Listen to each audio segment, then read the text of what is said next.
నమస్తే, welcome to prime nine special interview with Sai.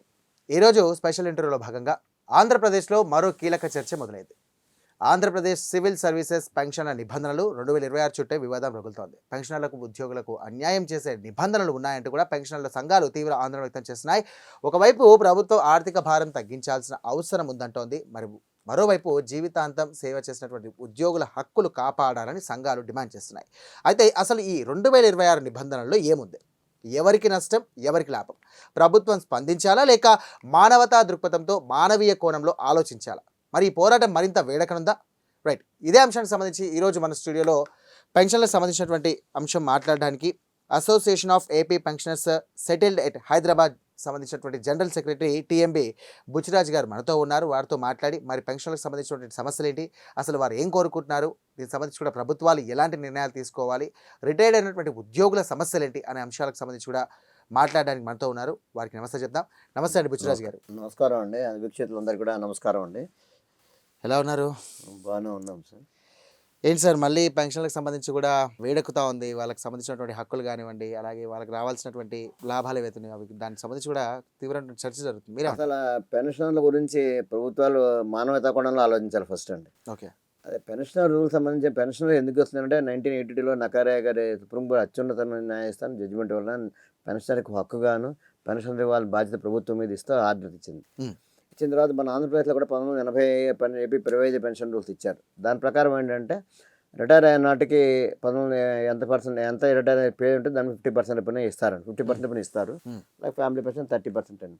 ఇప్పుడు ఈ కొత్త నిబంధనలు ఏంటంటే ఆంధ్రప్రదేశ్ సివిల్ సర్వీసెస్ రూల్స్ 2026 మనం ఇచ్చారండి ఫిబ్రవరి 4వ తారీఖుని. ఇది ఇందులో కొన్ని ఇబ్బందికరమైన అంశాలు కొన్ని ఉన్నాయండి.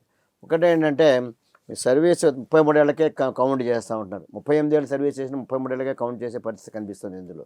అలా దానివల్ల ఏమవుతుందంటే నష్టం ఎట్లా జరుగుతుందంటే తప్పదు 38 ఏళ్ళు రిటైర్ అయిన నాటికి బేసిక్ పే 1 లక్ష రూపాయలు ఉంటుంది అనుకోండి. రిటైర్ అయిన నాటికి దాని మీద 50% అది 50,000 వస్తుంది. 33 ఏళ్ళ సర్వీస్ అనుకోండి అప్పుడు 80,000 అనుకోండి, దాని 50% 40,000 అవుతుంది. అంటే 10,000 బేసిక్లీ పెన్షన్, దాని మీద డిఏ ఎంత లాస్ అవుతుంది. చాలా ఆర్థికంగా పెన్షన్ చాలా నష్టపోతాడు. ఈ అంశాన్ని మట్టుకు ఎట్టి పరిస్థితుల్లో అది అంగీకరించడానికి అవకాశం లేదు. ఇప్పుడు పెన్షన్దారులందరూ కూడా దాని మీద ముక్తకంఠంగా వ్యతిరేకిస్తారు. కాబట్టి ఎట్టి పరిస్థితుల్లో ప్రభుత్వము ఆ క్లాజ్ని విత్డ్రా చేసుకోవాల్సిన అవసరం ఉంది. రైట్, పెన్షన్ నిబంధనలు కూడా చూసుకున్నట్టయితే పెన్షన్లకు అన్యాయం జరుగుతుంది అని చెప్పేసి మీరు భావిస్తూ ఉన్నారు. ముఖ్యంగా ఏ నిబంధన పైన మీకు అభ్యంతరం ఉంది? మాకు మెయిన్ 2-3 ఇష్యూస్ ఉన్నాయండి. ఓకే, ఒకటి ఏంటంటే 33 సంవత్సరాల నిబంధన రిటైర్మెంట్ సర్వీస్ చేస్తే రిటైర్మెంట్ ఇవ్వడానికి అవకాశం ఉంది అంటున్నారు. రెండోది పబ్లిక్ ఇంట్రెస్ట్ మీద రిటైర్మెంట్ చేస్తాను. పబ్లిక్ ఇంట్రెస్ట్ అంటే అది దానికి అర్థం లేదండి. ఇప్పుడు పబ్లిక్ ఇంట్రెస్ట్ ఒక వ్యక్తికి నష్టపోతాను, ఒక వ్యక్తికి కింద ఉద్యోగి నచ్చపోయినా తీసేయడానికి అవకాశం ఉంటుంది. అంటే అది కరెక్ట్ కాదండి. అది ఇప్పుడు ఏదైనా ఒక ఉద్యోగి తప్పు చేస్తే పనిష్మెంట్ చేయడానికి తీసేయడానికి ప్రొసీజర్ ఉంది. కోర్టులు ఇవన్నీ ప్రొసీజర్ ఉన్నాయండి. ఆ ప్రొసీజర్ ప్రకారం పోవాలి. కానీ అది నాకు పబ్లిక్ ఇంట్రెస్ట్ అంటే నాకు ఇంట్రెస్ట్ అది పై అధికారికి కింద అధికారి మీద సరైన అభిప్రాయం లేకపోతే పబ్లిక్ ఇంట్రెస్ట్ని తీసేస్తాడు. అది దానివల్ల చాలా అన్యాయం. దానివల్ల ఏమవుతుందంటే ఆ పెన్షన్ ఒక్కడే నష్టపోడండి. పెన్షనర్కి అన్యాయం చేస్తే పెన్షన్ ఫ్యామిలీ ఉంటుంది, ఫ్యామిలీ నష్టపోతారు. కాబట్టి మానవతా కోణంలో ఆలోచించాలి. కాబట్టి ఆ పబ్లిక్ ఇంట్రెస్ట్ అనేది to the extent of misappropriation వరకు చూడాలి తప్పండి. Public interest it cannot be apply to all cases apply చేయడం లేదు. అది దాని ప్రొసీజర్ ఉంది కాబట్టి అది అబ్జెక్షన్ ఉందండి. అలాగే ఇంకోటి ఏంటంటే ఒక ఉద్యోగి గవర్నమెంట్ పర్మిషన్ తోటి యూఓఎల్ అంటే ఎక్స్ట్రాడినరీ లీవ్ కనుక అప్లై చేసుకుని చదువుకోవడం వెళ్ళొచ్చు, లేకపోతే హెల్త్ బాగుండొచ్చు, ఇంకోటి ఏదైనా ఉండొచ్చు. ఆ సర్వీస్ 6 నెలలు సంవత్సరం ఉందనుకోండి, అది కూడా సర్వీస్లో సర్వీస్ కింద పెన్షన్ కౌంట్ చేసేప్పుడు పరిగణించే ఉంటారు. అంటే 33 సంవత్సరాలు మినిమం సర్వీస్ ఉంటే ఫుల్ పెన్షన్ వస్తుందండి.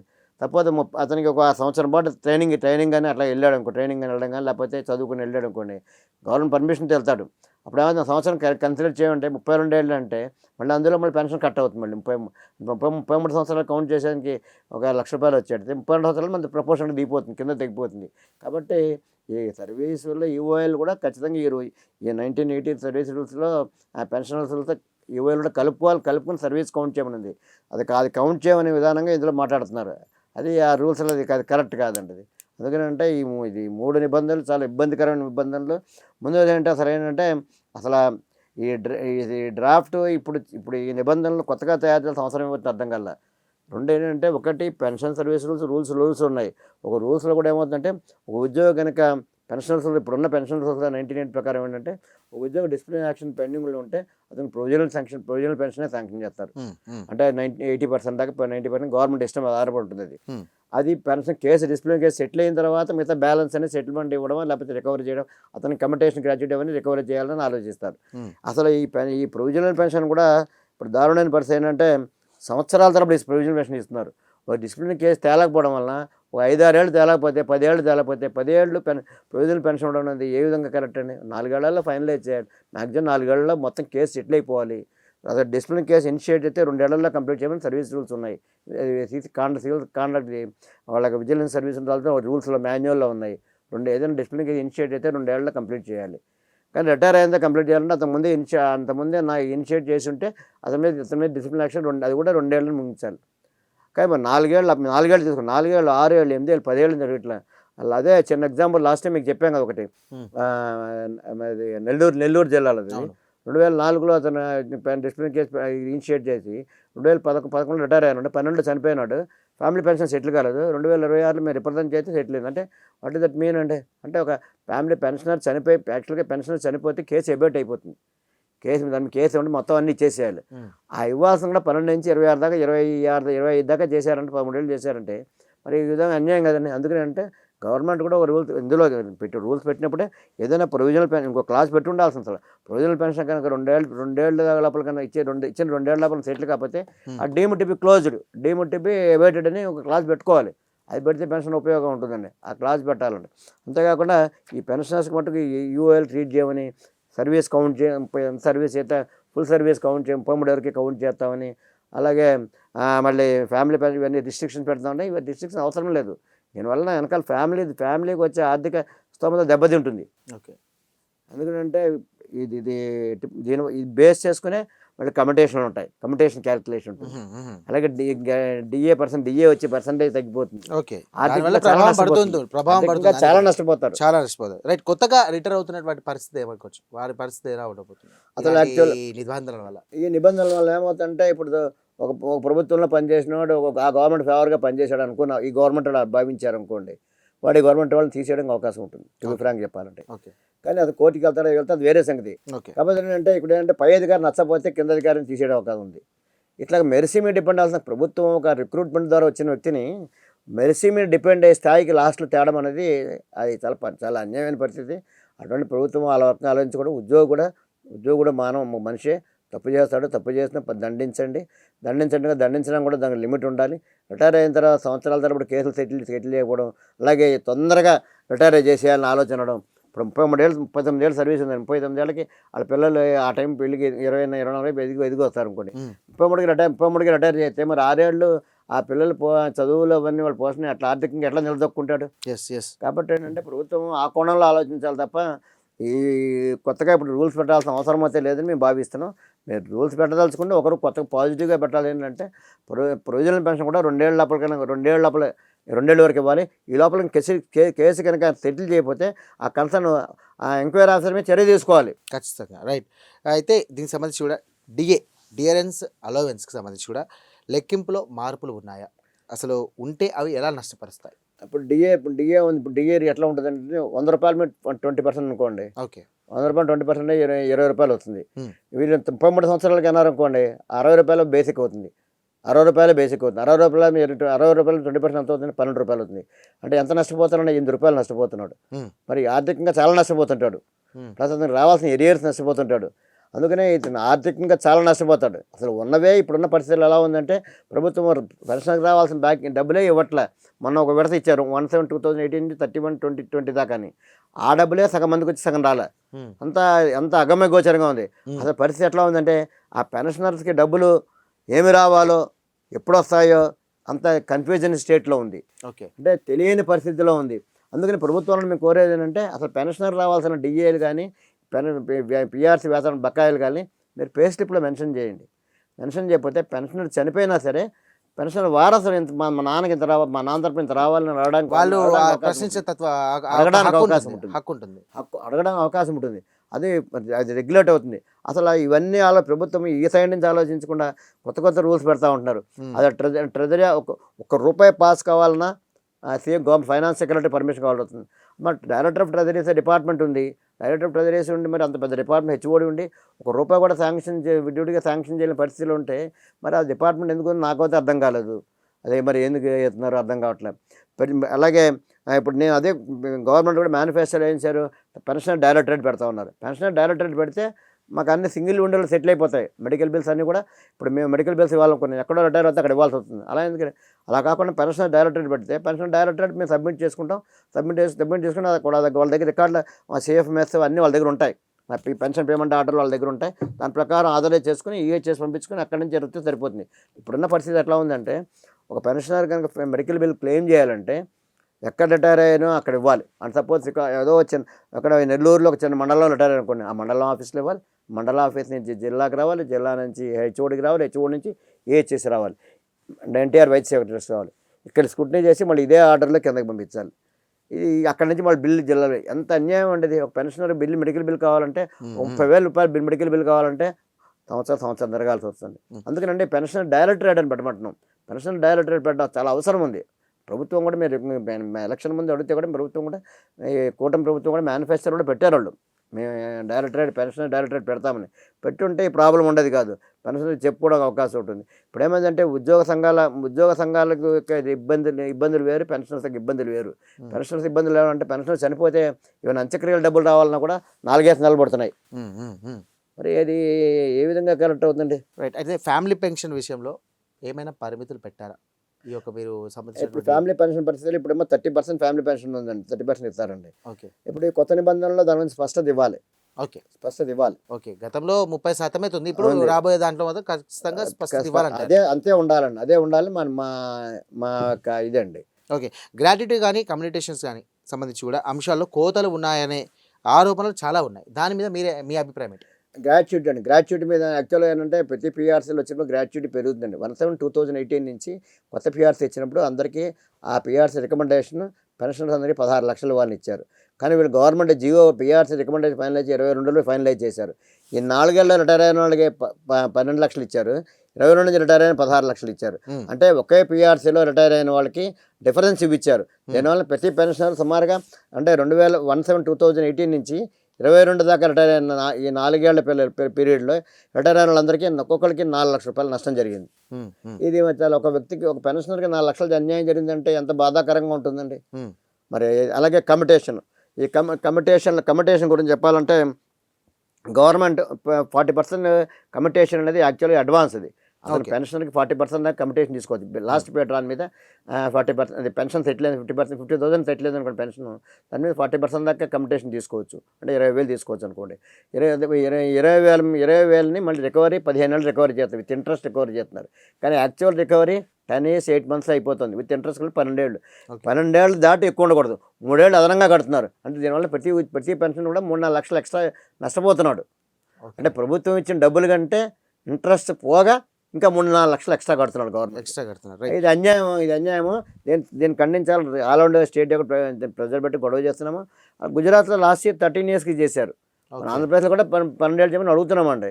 ఇది ధర్మం. ఇది 12 ఏళ్ళకి చేయడం అనేది ధర్మం. ఇది మీరు ఇంట్రెస్ట్ మీది. నాకు ₹100 నేను మీకు ఇచ్చాను అనుకోండి, నాకు ₹2 నాకు వడ్డీ అన్నారు. ₹100 వడ్డీ ₹2 వడ్డీ చెప్పిన మీకు నేను తీర్చేసిన తర్వాత, సంవత్సరం కాగానే మీకు తీర్చేసిన తర్వాత ఎక్స్ట్రా మీరు మళ్ళీ ఇంకో సంవత్సరం తర్వాత 2 సంవత్సరం తర్వాత మరి ఇంకో 3 సంవత్సరాలు వడ్డీ ఇవ్వండి, అసలు తీర్చిన ఇంకో 3 సంవత్సరాలు వడ్డీ ఇవ్వండి, ఎట్లా ఉంటుందండి? అంత హాస్యాస్పదంగా ఉంటుంది, ఎంత బాధాకరంగా ఉంటుంది. కాబట్టి ప్రభుత్వం 12 ఏళ్ళకి కమిటేషన్ రికవరీ ఆపేసేయాలండి. రిటైర్మెంట్ వయసు పెంపు కానివ్వండి, తగ్గింపు వలన పెన్షన్ లెక్కింపుపై ప్రభావం పడుతుంది అవకాశం అని ఉందంటారు. యాక్చువల్గా అంటే ప్రభుత్వ ఉద్యోగులకి ఎవరికైనా సరే 33 ఏళ్ళ సర్వీస్ మినిమం ఉంటే సరిపోతుంది. కానీ ఇప్పుడు ఏమవుతుందంటే రిక్రూట్మెంట్ లేట్ వలన 33 సర్వీస్ కాకుండానే రిటైర్ అయ్యే పరిస్థితి ఉంది. కాబట్టి ప్రభుత్వాలు ఒక వరకు 58 ఏళ్ళ దాకా పెంచారు. 25 ఏళ్ళు రిక్రూట్ అయితే 33, 58 ఏళ్ళకి అంత బాగానే ఉందండి. కానీ ప్రభుత్వాల తర్వాత డబ్బులు ఇవ్వలేక, పెన్షన్కి డబ్బులు ఇవ్వలేక ప్రభుత్వాలు మారినప్పుడు ఆర్థిక భారం పారుతుందని 2 సంవత్సరాలు పెంచారు 2016లో. తర్వాత మళ్ళీ 2 ఏళ్ళు పెంచారు. అంటే 2 ఏళ్ళు పెన్షనర్ మీ ప్రేమ కాదండి. ఇది ప్రభుత్వము పెన్షన్కి వాళ్ళని ఆర్థిక భారం తప్పించుకోవడం కోసం చేస్తున్న వ్యవహారం అది. ఇది చాలా అన్యాయం అండి. 62 ఇంకోటి కూడా ప్రభుత్వం కూడా ఇంకోటి ఆలోచించాలి. 62 ఏళ్ళు వచ్చిన వాడు ఉద్యోగం ఏం చేయగలడండి? ఆ ప్రభుత్వానికి అది ఉపయోగం లేని వ్యక్తిగా తయారైపోతాడండి. ప్లస్ ఏమో అతను చేయగలిగింది కూడా ఏముండదు, వయోభారాన్ని ఇచ్చి అతను చేయగలిగింది కూడా ఏముండదు. కాబట్టి ఈ 33 ఏళ్ళు సర్వీస్ అనేది లిమిట్ చేయాలి. 33 ఏళ్ళు సర్వీస్ అంటే మినిమంగా ఉంటే అతనికి సర్వీస్లో ఉపయోగం ఉంటుంది. కాబట్టి ఏంటంటే పెన్షనర్స్ అనే వయసు అనేది 58 సంవత్సరాలు యాప్ట్ సర్వీస్ అది, లేదా 60 ఏళ్ళు అందరూ మ్యాక్సిమం, దట్ ఈజ్ ఎనఫ్ అండి. ఎందుకంటే అన్ని సెంట్రల్ గవర్నమెంట్ కానీ అన్నింటిలో కానీ 60 ఏళ్ళు ఉంది కాబట్టి 60 ఏళ్ళు ఇది యాప్ట్ అండి. 60 తర్వాత 62 దా పెంచడం అనేది కరెక్ట్ కాదని నా అభిప్రాయం అండి. ప్లస్ ఏమో ఇంకోటి ఏంటంటే ఈ CCA రూల్స్ కూడా మీరు చెప్పడం మర్చిపోయినా, దీని మీద నిన్న చీఫ్ సెక్రటరీ గారికి రిప్రజెంటేషన్ పంపించామండి. ఇది కన్యాగా ఇది కరెక్ట్ లేదు, దీని మీద మార్చుకోవాలని ఏం అడిగామండి మేము అంటే, క్లాజెస్ ఏదైనా పెన్షనర్స్కి ఇబ్బంది దగ్గర క్లాజెస్ అనేది తీసేయండి. 1980 పెన్షన్ రూల్సే ఉంచండి. అలాగే ఇది రెట్రాస్పెక్ట్ ఇంపోజ్ చేయడం ఎగ్జిస్టింగ్ ఎంప్లాయీస్ మీద కూడా కుదరదు అది. అలాగే ఇవన్నీ కూడా ఏదైనా చేసిన ఇబ్బంది ఉద్యోగ సంఘాలతో చర్చించాలి. అలాగే ఇవన్నీ ఇందాక మీకు చెప్పినట్టుగా IOLని కన్సిడరేషన్ తీసుకోవాలి, సర్వీస్గా కన్సిడరేషన్ తీసుకోవాలి. 33 ఏళ్ళు ఏదైనా లిమిట్ అని పెట్టకుండా తీయాలి. పబ్లిక్ ఇంట్రెస్ట్ అనే పదాలు కూడా తీసేయాలని మేము డిమాండ్ చేస్తాం. అదే డిమాండ్ చేస్తూ రిప్రజెంటేషన్ కూడా నేను CS గారికి పంపించడం జరిగిందండి. Okay, right. మరో అంశం చూసుకున్నట్టయితే పెన్షన్ రివిజన్ వ్యవస్థలో పారదర్శకత లేకపోవడంపై మీ స్పందన ఏంటి? అదే ఇక్కడ చాలా ఇంపార్టెంట్ అండి. పెన్షన్ ట్రాన్స్పరెన్సీ అనేది ఇంపార్టెంట్. పెన్షనర్స్ అనేది ఇప్పుడు పెన్షన్ డిపార్ట్మెంట్ రిటైర్ అయిన తర్వాత అసలు పెన్షన్ ప్రపోజల్స్ అన్నీ కూడా ఎక్కడ పంపిస్తారండి? AG ఆఫీస్ పంపిస్తారు. AG ఆఫీస్ పంపిస్తే అక్కడ వాళ్ళకి స్టాఫ్ లేదని కానీ గుట్టలు పెరిగిపోయి 6 నెలలు 8 నెలలు అలాగనే సంవత్సరాలు రావట్లే. అదొక ప్రాబ్లం. వచ్చిన తర్వాత PPO వచ్చిన తర్వాత మళ్ళీ ట్రెజరీ ఆఫీస్లో వీళ్ళొక 1 మంత్ అంతా తీసుకుని, వీళ్ళు కొంతసార్లు 1 మంత్ తీసుకుంటారు, కొన్ని 2 నెలలు తీసుకుంటారు, కొంతమంది 10 రోజులు అవుతున్నారు కూడా. ఇక తీసుకుని పెన్షన్ ట్రెజరీ ఆఫీస్కి వచ్చిన తర్వాత ట్రెజరీ ఆఫీస్లో 1 మంత్ డిలే అనుకోండి. ఇక్కడ నుంచి మళ్ళీ బిల్లు, ఇది మెయిన్ డ్రాబ్యాక్ ఏంటంటే ఇక్కడ నుంచి పెన్షన్స్ బిల్లు అక్కడ మళ్ళీ ఫైనాన్స్ ప్రతి రూపాయి కూడా ఏ STOలు బిల్లు వేసినా సరే ఫైనాన్స్ ప్రిన్సిపల్స్ ఇక్కడ కాంక్రెన్స్ ఇస్తే కానీ రూపాయి రాదండి. మరి ఇది ఒక్క రూపాయి మరి ఈ విధంగా అది ఎప్పుడు వస్తుందో తెలియని పరిస్థితి. పోనీ పలానా టైంకి వస్తుందో తెలియదు. అందుకని ప్రతి స్టేజ్లో వాళ్ళకి ఇంటిమేషన్ ఉంటుందా? ఇంటిమేషన్ ఉండట్లే. ప్రతి స్టేజ్లో ఇంటిమేషన్ ఉండాలి. పెన్షన్ ఉందని ఇదివరకు ఎట్లా ఉంటుంది? పెన్షన్ బిల్ ఏదైనా ST వాళ్ళు బిల్లు వేస్తే ఆ బిల్లు మేము చూసుకోవడానికి మాకు నెట్లో కనిపించేది ఆప్షన్ ఉండేది. ఆప్షన్ తీసేశారు. అది అన్యాయం అండి. కానీ పెన్షనర్ బిల్లు వేసిన తర్వాత వాటి స్టేటస్ ఏంటో వాటి తెలుసుకోవడానికి పెన్షనర్కి అవకాశం కల్పించాలి. ఆ ట్రాన్స్పరెన్సీ ఉండాలండి. లేకపోతే వాట్సాప్ మెసేజ్ అనే పెట్టాలి, మీ పెన్షన్ బయలుదేరి ఈ కారణం ఇక్కడ అయిపోయింది అంటే వాళ్ళకి తెలుస్తుంది. ఎప్పుడు ఒక తప్ప పెన్షన్ రిటర్న్ అయింది అనుకోండి, అబ్జెక్షన్ పలానా అబ్జెక్షన్ రిటర్న్ అయింది, మీరు పలానా వాళ్ళని కన్సల్ట్ చేయండి అని వాట్సాప్ మెసేజ్ ద్వారా పెన్షనర్కి మెసేజ్ ఉండాలి. రాష్ట్ర ఆర్థిక పరిస్థితి కానివ్వండి, ఇటు కేంద్ర సంబంధించినటువంటి ఆర్థిక పరిస్థితి కానివ్వండి, దృష్టిలో పెట్టుకుని ప్రభుత్వం ఈ నిర్ణయం తీసుకుంది అనుకోవచ్చా మీరు అంటున్నట్టు? దాంట్లో అంటే ఆ ప్రభుత్వ ఆర్థిక భారం అనేది అంటే ప్రభుత్వం రాకముందు ఏం చేస్తున్నారు? మేనిఫెస్టో చాలా వాగ్దానాలు చేస్తున్నారు. ఎన్నికల సమయంలో చాలా ఫ్రీ, అది ఫ్రీ ఇస్తాం, ఇది ఫ్రీ ఇస్తాం. కానీ ఆ ఫ్రీ వాళ్ళు ఎన్నికల కమిషన్ ఇచ్చేటప్పుడే ఆ రాష్ట్ర ఆర్థిక బడ్జెట్ దృష్టిలో పెట్టుకుని వాళ్ళు అనౌన్స్ చేసి ఉంటే బాగుంటుంది. ఆ ఫ్రీ బడ్జెట్ల వల్ల ఏమవుతుందంటే పేద సంక్షేమం ఉండాలి. మేము కూడా కోరుకునేది అంటే అభివృద్ధి సంక్షేమం రెండూ ఉండాలి. అట్ ద సేమ్ టైం అక్కడ మీ యంత్రాంగాల్లో పనిచేసిన వాళ్ళకి ఇబ్బంది ఉండకూడదు. యంత్రాంగాల్లో 30 ఏళ్ళు 40 ఏళ్ళు పనిచేసిన వాళ్ళకి వీళ్ళకి ఇవ్వాల్సిన లబ్ధులు వీళ్ళకి ఇవ్వాల్సిందే. బట్ ఆ సకాలంలో ఇప్పుడు ఏదైనా ఆపరేషన్ చేప్పుడు 10 రూపాయలు డబ్బులు ఉన్నాయనుకోండి, ఆపరేషన్ చేసుకుంటే ఉపయోగపడతాయి. ఆపరేషన్ 5 ఏళ్ల తర్వాత మీకు డబ్బులు ఇస్తే ఏ విధంగా ఉపయోగపడుతుంది? అతను బ్యాంక్ అప్పులు తెచ్చుకుని ఇంట్రెస్ట్ కట్టుకుంటూ ఉంటాడు లోపల. కాబట్టి ఈ విధంగా ఉండకూడదు. పెన్షనర్స్కి రిటైర్ అయినా 1-2 మంత్స్ లోపల మొత్తం బెనిఫిట్స్ అన్నీ వచ్చేసేయాలి, క్లియర్ అయిపోవాలి. దానికి మరి ప్రభుత్వం ఆ విధంగా ట్రాన్స్పరెన్స్ తీసుకోవాలి. ప్రతి స్టేజ్లో కూడా పెన్షనర్కి ఇన్ఫర్మేషన్ ఉండాలి. ఇప్పుడు వాళ్ళని కన్సల్ట్ చేయాలి, పలానా నెంబర్ కన్సల్ట్ చేయండి అని ఇస్తున్నారు. ఆ కన్సల్ట్ చేసే విధానం తీసేయాలండి. అందుకని మేము ఏమంటున్నానంటే, మేము కన్సల్ట్ ఆరోగ్య హెల్త్ ఇష్యూ కార్డులు కావాలంటే NTR వైఎస్ఆర్ని కన్సల్ట్ చేయాలి, వాళ్ళు కాంటాక్ట్ చేయాలంటారు. పెన్షన్స్ కావాలంటే ఏజీని కాంటాక్ట్ చేయాలి, ఇంకొక పెన్షన్ కావాలంటే ట్రెజరీని కన్సల్ట్ చేయాలి. ఇన్ని కన్సల్టేషన్ అక్కడ లేకుండా మేమేమంటామంటే, మీరు మేనిఫెస్టో ప్రకారం డైరెక్టరేట్ పెడతా ఉన్నారు. అది పెడితే ఈ 3 ఇష్యూస్ మీద కూడా మేము పెన్షన్ డైరెక్టర్ కాంటాక్ట్లో ఉంటాం. వాళ్ళు డైరెక్టర్ సంప్రదిస్తే అయిపోతుంది. ఇప్పుడు సపోజ్ మేమే హైదరాబాద్లో ఉన్నామండి, మా పెన్షన్స్ అన్నీ అక్కడ ఉన్నాయి సపోజ్ అండి. ఇక్కడ నుంచి హైదరాబాద్ నుంచి విజయవాడ ఎంతమంది వెళ్ళగలరు? ఎన్నిసార్లు వెళ్ళగలరండి? వయసు పెరుగుతూ ఉంటుంది కదండి. ఎవరి ఇయర్ 75 ఏళ్ళ వాళ్ళు, 80 ఏళ్ళ వాళ్ళు, మరి ఇవన్నీ అడిక్వేట్ పెన్షన్స్ అన్నీ రావాలి. ఇంకోటి ఏంటంటే, ఈ యాడిక్వేట్ పెన్షన్స్ని కూడా ఇంకో ఇబ్బంది కలుగుతుంటే గత ప్రభుత్వంలో మరి చంద్రబాబు నాయుడు గారి ప్రభుత్వంలోనే 2019లో 70 ఏళ్ళకి 10% ఇచ్చారు ఆయన. అది జగన్ గారి గవర్నమెంట్లో 10% 7% చేశారు. అదే 75 ఏళ్ళకి 15% అని 12% చేశారు. ఎక్కడైనా ఉన్నది ఉండాలి, అది పెరగాలి కానండి, అది తగ్గకూడదు. ఇంకోటి ఈ పిఆర్సీ అన్నారండి, ఫైనాన్షియల్ చాలా ఇబ్బంది అవును. పిఆర్సీ రావాలి మాకండి, ఎవ్రీ 4 years చేయాలి. 1722 నుంచి పిఆర్సీ చేయాలి. ఇప్పుడు 3 ఏళ్ళు గడిచిపోతుంది. 3 ఏళ్ళు గడిచిపోవడం ఎంత ఆర్థికంగా ఎంత నష్టపోతున్నారు పెన్షనర్లు కానీ ఉద్యోగులు ఎంత నష్టపోతున్నారండి. మరి ప్రభుత్వం వెంటనే పిఆర్సీ వేసి ఫైనలైజ్ చేయాలి కదండి. పిఆర్సీ చేయాలి, ఈ లోపల ఐఆర్ఎన్ ఇవ్వాలి, ఇంటీరియం రిలీఫ్ అని ఇవ్వాలి.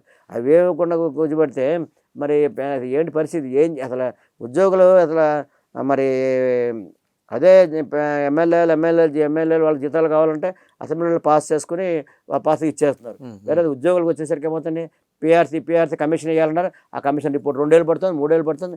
ఇది చాలా ఆర్థికపరమైన చాలా నష్టం జరుగుతుంది పెన్షన్కి. బకాయిలు ఇవ్వాలంటే ఇవ్వట్లేదు. గవర్నమెంట్ ఏమైనా ఆర్థికపరంగా ఆలోచిస్తుంది. ఆర్థికపరంగా ఆలోచించినప్పుడు మీరు ఎప్పటికప్పుడు ఇచ్చేస్తే ఆర్థిక భారం పెరగదు.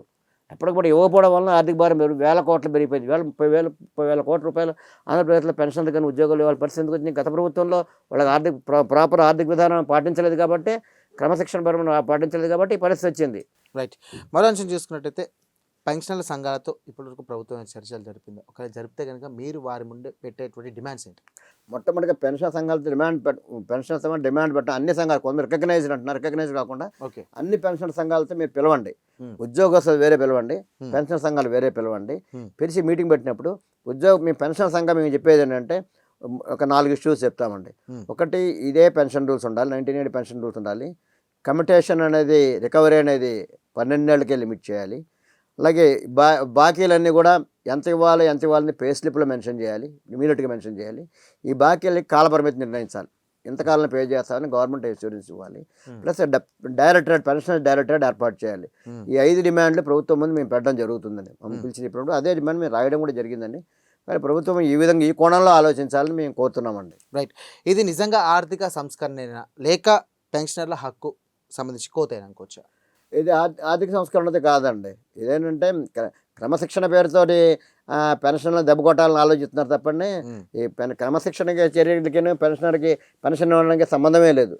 క్రమశిక్షణ చర్యలు తీసుకోవడానికి రూల్స్ వేరే ఉన్నాయి. కానీ పబ్లిక్ ఇంట్రెస్ట్ అనే పదాన్ని పెన్షన్ రూల్స్లో మెన్షన్ చేయాల్సిన అవసరమే లేదు. కాబట్టి ఆ పదం ఖచ్చితంగా విత్డ్రా అవ్వాలి.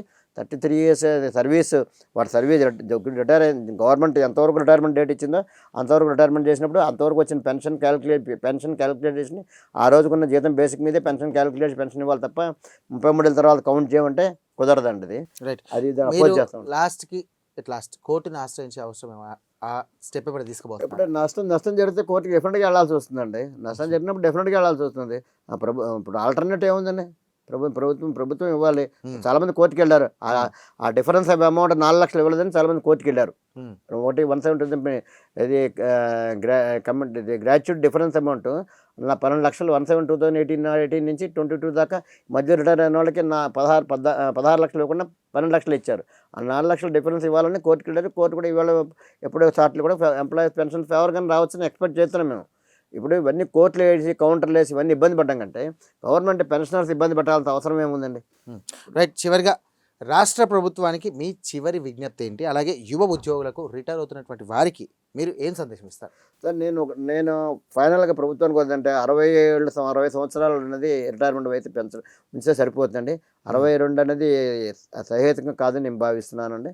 రెండే, ప్రభుత్వం పెన్షన్కి రావాల్సిన డబ్బులని కూడా వాళ్ళకి పే స్లిప్లో ఖచ్చితంగా వెంటనే మెన్షన్ చేసేట్టుగా ఆదేశాలు ఇవ్వాలని, డైరెక్టరేట్ పెన్షనర్స్ ఏర్పాటు చేయాలని, అలాగే ప్రభుత్వం ఆర్థిక భారంగా ఉండకుండా, ఆర్థిక భారం పెరిగిపోకుండా ఉండాలంటే ఎప్పటికప్పుడు వాళ్ళకి ఇవ్వాల్సిన డబ్బులు వాళ్ళకి ఇచ్చేస్తే, వాళ్ళకి ఇవ్వాల్సిన బాకీలు క్లియర్ చేస్తే ప్రభుత్వం ఆర్థిక భారం పడదు. అలాగే ఉద్యోగులు కూడా ప్రభుత్వంతో ఆర్థిక సరైన టైంలో స్పందించి, ఉద్యోగ నాయకులు కానీ వీళ్ళందరూ కూడా సరైన టైంలో స్పందించి ప్రభుత్వం సహకరించుకుంటూ ప్రభుత్వం నుంచి రాబట్టుకోవాలని, అలాగే మేము పెన్షన్దారు కూడా మేము ప్రభుత్వాన్ని కోరేదంటే ముఖ్యమంత్రి గారిని నారా చంద్రబాబు నాయుడు గారిని కానీ, ఉప ముఖ్యమంత్రి పవన్ కళ్యాణ్ గారిని కానీ మేము కోరేది ఏంటంటే, అయ్యా మేము రిటైర్ అయిన వాళ్ళం, వీళ్ళ అశక్తులు, రిటైర్ అయిన వాళ్ళు ఏమి చేయలేరు, రోడ్డు మీద ధర్నాలు చేయలేరు, ఏమి చేయలేరు, ఉద్యోగస్తులు వీళ్ళు ఏమి చేయలేరు. కాబట్టి మాది మానవతా కోణం. మానవతా కోణంలో ఆలోచించి మేము ఏదైతే మీ ముందు పెట్టడం జరిగిందో ఇవన్నీ మీరు పరిశీలించండి. పరిశీలించి న్యాయబద్ధమైతే ఖచ్చితంగా న్యాయం చేయాలని, మాకు రావాల్సిన బాకీలను మటుకు ఇమీడియట్గా మా పెన్షన్ స్లిప్లో మెన్షన్ చేయాలని ప్రభుత్వాన్ని కోరుతున్నాం. రైట్, థ్యాంక్ యూ బుచ్చిరాజు గారు. మీ యొక్క బాధను అలాగే దీనికి సంబంధించిన మీ సమస్యను కూడా ప్రభుత్వం ముందుకు తీసుకెళ్ళి మీ సమస్య తీరే విధంగా కూడా మన ప్రైమ్ లైన్ కూడా మీకు సహాయపడుతుందని చెప్పేసి మనస్ఫూర్తిగా కోరుకుంటూ, రైట్, పెన్షన్ అనేది దానం కాదు, అది ఉద్యోగ జీవితాంతం సేవకు గౌరవ వేతనం అనుకోవచ్చు. 2026 నిబంధనలపై సంబంధించి కూడా పెన్షన్లో ఆందోళన ఎంతవరకు న్యాయసమ్మతం? ప్రభుత్వం వాటిని పరిగణలోకి తీసుకుంటుందా, లేక ఈ వివాదం మరింత తీవ్రరూపం దాల్చుతుందా? ఒక విషయం మాత్రం స్పష్టంగా అర్థమవుతుంది ఏంటంటే, ఉద్యోగులు సంక్షేమం కానివ్వండి, రాష్ట్ర ఆర్థిక స్థిరత్వం రెండు సమానంగా ముఖ్యం అనుకోవచ్చు. ఈ చర్చ ఇక్కడితో ముగియదని తెలుస్తోంది. ఇక ప్రజల గొంతు ఎక్కడ వినిపిస్తుందో అక్కడ మన వేదిక ఉంటుంది. ఇది ఇవాల్టి స్పెషల్ డిబేట్ విత్ సాయి. మరో అంశంతో మనకి కలుద్దాం. అంతవరకు చూస్తానండి ప్రైమ్ 9 నిజం ఇదే మాయిజం.